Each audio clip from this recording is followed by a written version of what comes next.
오늘은 어버이 주일입니다. 오늘날 우리의 가정은 어떤 모습을 이루고 있다고 생각하시나요? 자녀와 부모 세대의 단절, 세대 간의 갈등, 현대 사회 안에서 가정은 점점 그 의미를 많이 잃어가고 있습니다. 그러나 하나님의 말씀은 오늘 우리에게 가정의 회복을 선언하고 있습니다. 오늘 우리가 읽은 에베소서 6장 1절 4절의 말씀은 단순하게 가정의 윤리적 모습을 말하는 내용이 아닙니다. 복음이 가정 안에서 어떻게 뿌리를 내려가야 하는가에 대한 하나님의 선포의 말씀입니다. 바울이 에베소서를 기록할 당시에 그는 로마의 감옥 안에 있었습니다. 에베소서는 빌립보서, 골로새서, 빌레몬서와 함께 이른바 옥중서신이라고 말하고 있습니다. 사슬에 묶인 몸으로 자유가 박탈된 상황에서 바울은 오히려 가장 자유로운 진리를 선포하고 있습니다. 에베소는 당시 소아시아, 곧 오늘날의 터키 서부 지역에서 가장 번성한 도시 중 하나였습니다. 인구는 약 20만 명에 달하는 도시였고요. 로마 제국의 주요 항구 도시로서 상업과 문화의 중심지였습니다. 고대 세계 7대 불가사의 중 하나인 아데미 여신의 거대한 신전이 이 도시에 있었습니다.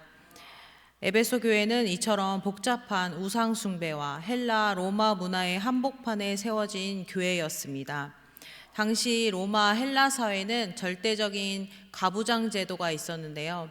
그 가부장 제도로 이루어진 가정이 이루어져 있었습니다. 아버지는 가족 구성원에 대한 법적 소유권을 가지고 있었고 자녀들은 아버지의 종속자 그리고 소유물로 여겨지고 있었습니다.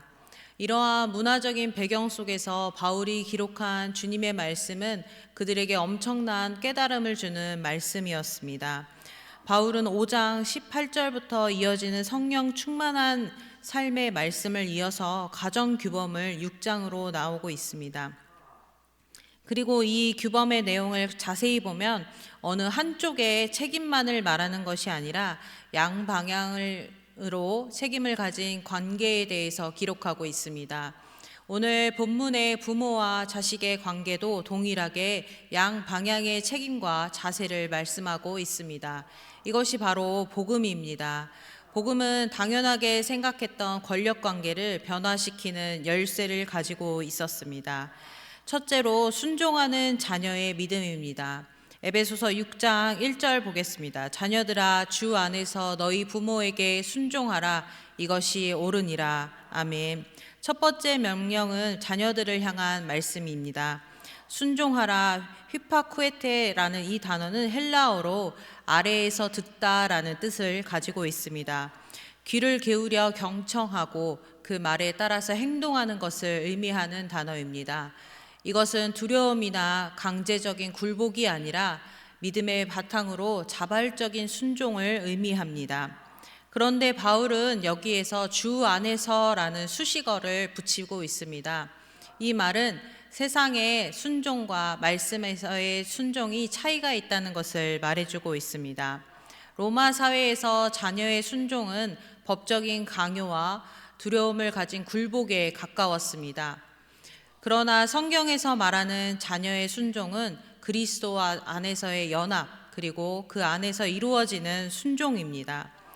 부모님을 하나님처럼 숭배하라는 말은 아닙니다. 주 안에서라는 표현은 순종의 기준을 우리에게 말해주고 있습니다. 부모의 명령이 하나님의 말씀과 다르거나 충돌하는 상황이 생길 때 자녀는 하나님께 우선적으로 순종해야 합니다.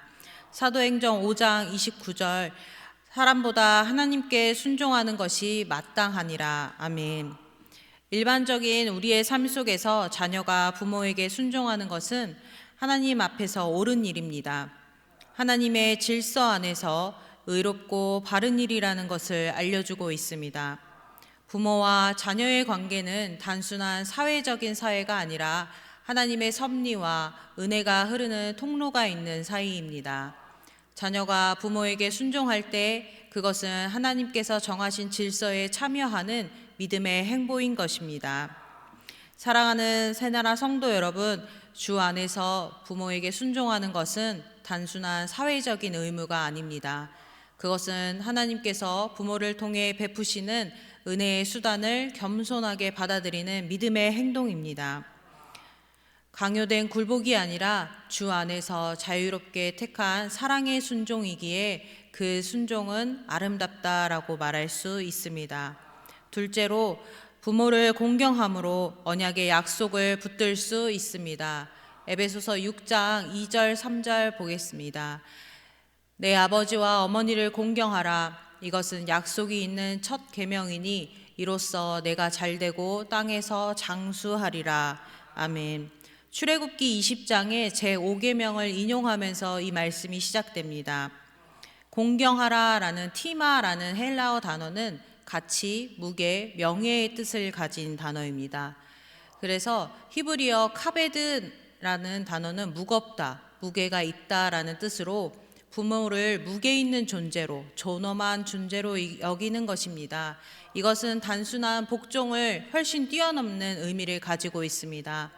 부모의 존재 자체를 귀하게 여기고 그분들의 삶을 가치 있는 것으로 대하는 우리 자녀들의 내면의 태도가 준비되어야 합니다.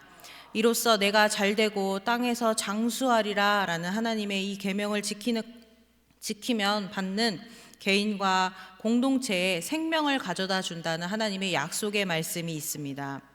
개인적인 복이 아닙니다. 언약적인 약속인 것입니다. 부모를 경홀히 여기는 문화는 내부에서부터 모든 것을 무너뜨리게 됩니다. 잠언 30장 17절 보겠습니다. 아비를 조롱하며 어미 순종하기를 싫어하는 자의 눈은 골짜기의 까마귀에게 쪼이고 독수리 새끼에게 먹히리라. 아멘. 이것은 단순한 도덕적인 교훈이 아니라 예언적인 경고의 메시지입니다. 사랑하는 사내라 성도 여러분, 부모님을 공경하는 것은 단순히 효도한다라는 의미를 가지고 있지 않습니다. 그것은 하나님의 언약을 믿는 믿음으로 나오는 모습입니다. 부모로부터 자녀에게 흐르는 복의 통로를 열어가는 믿음의 결단의 모습입니다. 셋째로 주의 교훈으로 양육하며 세우는 가정입니다. 에베소서 6장 4절 또 아비들아 너희 자녀를 노엽게 하지 말고 오직 주의 교훈과 훈계로 양육하라. 아멘. 로마 사회에서 자녀에게 부모가 의무를 다해야 하는 개념은 사실 없었습니다. 자녀는 아버지의 소유물에 불과했습니다. 언제든지 아버지가 원하면 그 자녀는 버려질 수도 있었고, 그러나 이 복음은 이 관계를 근본적으로 바꾸는 메시지를 던져주었습니다. 부모도 하나님 앞에서 자녀를 책임져야 하는 책임자입니다. 자녀를 노엽게 하지 말라라는 명령은 헬라어로 보면 현재 시제로 쓰여져 있는데요. 이 현재 시제로 쓰여져 있다는 의미는 지속적으로 이 행동을 반복하지 말라라는 의미를 가지고 있습니다. 자녀를 분노하게 만드는 것들이 무엇인지 우리 부모들이 생각해 보아야 합니다.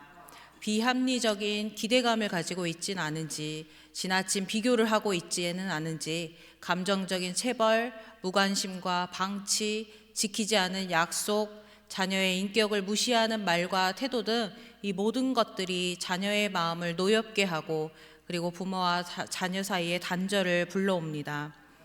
골로새서 3장 21절 아비들아 너희 자녀를 노엽게 하지 말지니 낙심할까 함이라. 아멘. 노여움이 쌓이면 결국 그것은 낙심으로 이어집니다. 낙심한 자녀는 부모로부터 떠나려고 하거나 나아가 하나님으로부터 멀어집니다.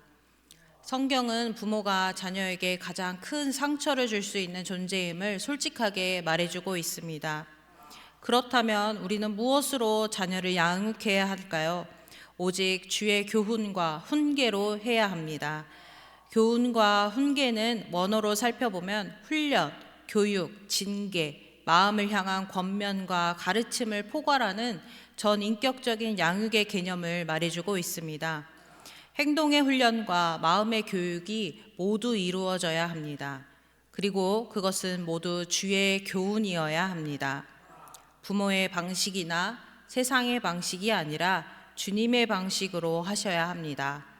신명기 6장 6절 7절 오늘 내가 내게 명하는 이 말씀을 너는 마음에 새기고 내 자녀들에게 부지런히 가르치며 집에 앉았을 때에든지 길을 갈 때에든지 누워 있을 때에든지 일어날 때에든지 이 말씀을 강론할 것이며. 아멘. 가정 예배 그리고 식탁에서 하는 말씀의 나눔, 일상 속에서의 신앙의 대화 등 이 모든 것들이 주의 교훈으로 양육하는 실천의 모습인 것입니다. 9세기 영국이 낳은 가장 위대한 설교자라고 불리우는 찰스 스펄전 목사님이 있습니다. 그는 자신의 회고록에서 이렇게 고백했습니다. 나를 하나님의 사람으로 만든 것은 무엇보다 어머니의 무릎 위에서 들었던 기도와 말씀이었습니다. 스펄전의 어머니 엘리자 스펄전은 10자녀를 키우는 매우 분주한 삶을 살고 계셨는데요. 매일 자녀들을 한 명씩 불러서 무릎을 꿇고 함께 기도했습니다. 어린 찰스의 차례가 오면 어머니는 그의 손을 붙잡고 이렇게 기도했다고 합니다.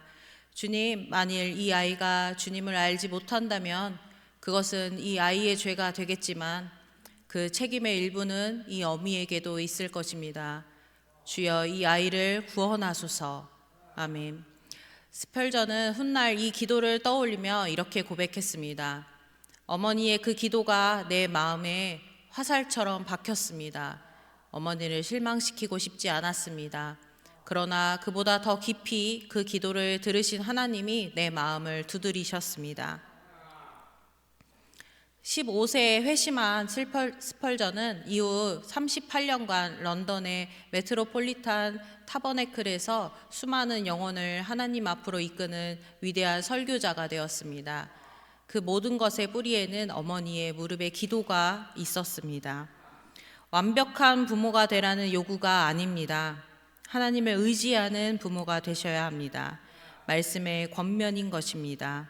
우리가 우리의 부족함을 인정하고 하나님의 말씀을 붙잡고 자녀 앞에서 먼저 무릎을 꿇는 부모의 모습이 가장 강력한 신앙의 교육입니다. 자녀들은 부모의 말을 통해서만 배우지 않습니다. 부모의 삶의 전체를 통해서 자녀는 하나님을 보고 배우고 있습니다. 결론입니다. 어버이주일을 맞이하여 우리 모두는 이 자리에 서 있는 이 말씀 앞에 서고 있습니다. 자녀이기도 하고 부모이기도 한 우리는 이 거룩한 관계 안에서 하나님의 은혜를 경험하도록 부름받았습니다. 이 말씀을 율법으로만 받아들인다면 우리는 모두 실패한 인생입니다. 완벽하게 순종하는 자녀도 없고 완벽하게 양육하는 부모도 없습니다. 상처받은 관계, 회복하지 못한 아픔이 있는 오늘 이 자리에도 있을 것입니다. 복음은 이것을 선언합니다. 우리를 대신하여 하나님 아버지께 완전히 순종하신 롤모델이 있습니다. 예수 그리스도께서 십자가 위에서 다 이루었다라고 말씀하셨을 때 그것은 우리의 모든 불순종을 담당하신 완전한 순종을 보여주셨습니다. 그리고 하나님 아버지께서 독생자를 우리를 위해서 내어주심으로 완전한 사랑의 양육을 이 세상에 보여주셨습니다. 로마서 8장 32절 자기 아들을 아끼지 아니하시고 우리 모든 사람을 위하여 내어주신 이가 어찌 그 아들과 함께 모든 것을 우리에게 주시지 아니하겠느냐. 아멘. 이 복음 위에서 우리는 우리 가정을 다시 세울 수 있습니다. 복음이 가정 안에 흐를 때 순종은 두려움이 아니라 사랑에서 나오고 공경은 의무가 아닌 감사에서 비롯되고 양육은 조급함이 아니라 은혜에서 이루어집니다. 기도하겠습니다. 거룩하신 하나님, 오늘 주신 이 말씀을 통하여